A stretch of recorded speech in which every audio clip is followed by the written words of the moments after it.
বাবু এত চিন্তা করার কিছু নেই, সঙ্গে তো রাজা আছে, হয়তো বৃষ্টিতে কোথাও আটকে টাটকে গেছে আর কি। ভয় আমি পাচ্ছি না, তো ভাবছি গাড়িটা যদি খারাপ হয়ে গিয়ে থাকে, রাস্তা যদি ওরা এই যে যা যা আমাদের গাড়িটা বার কর, হ্যাঁ আমরা একটু এগিয়ে দেখে আসি।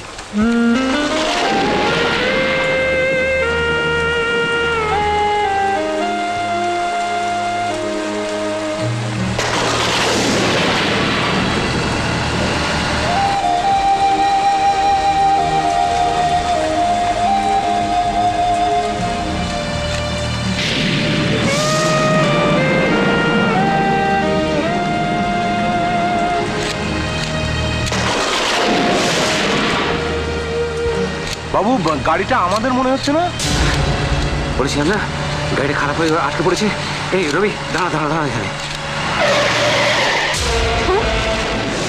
কি হলো? উঠলে যে? এমনি। ও বাবু, আমাগো গাড়ি, গাড়ির মধ্যে কেউ নাই। কেউ নেই? কি বলছিস কি? আসেন আসেন।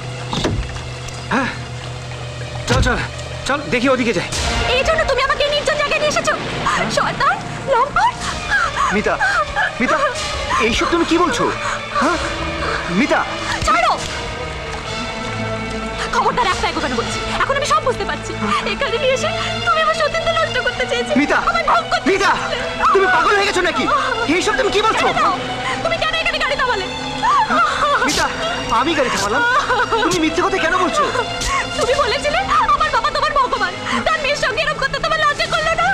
মিতা, মিতা তুমি আমার কথা শোনো মিতা। ছেড়ে দাও, ডোন্ট টাচ মি। খবরদার আমাকে ছবে না বলছি।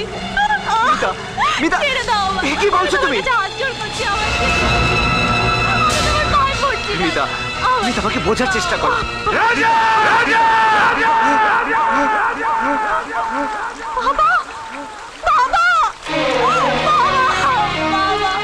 আমাকে বাঁচাও বাবা, আমাকে বাঁচাও। রাজা আমার সর্বনাশ করতে চাইছে বাবা। আমাকে বাঁচাও। রাজা, রাজা তোমার কি সর্বনাশ করেছে মা?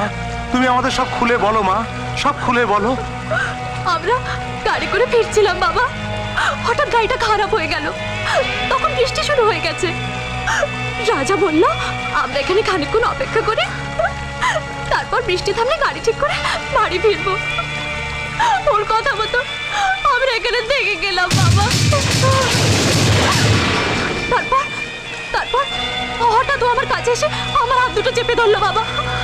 আমায় বললো তুমি তুমি বিদেশে থেকে লেখাপড়া শিখেছো, ওখানে সবকিছু তুমি নিশ্চয়ই জানো, ওখানে সব কিছু ব্যাপার নয়। তোমার মতো সুন্দরী নিশ্চয়ই বুঝতে পারছো আমি কি বলছি। তারপর তারপর ও আমার উপর ঝাঁপিয়ে পড়লো বাবা। আমি নিজেকে বাঁচানোর অনেক চেষ্টা করলাম বাবা। ওই শয়তানটা কিচ্ছু শুনলো না, আমার জামা ছিঁড়ে দিল, শাড়ি খুলে দিল বাবা।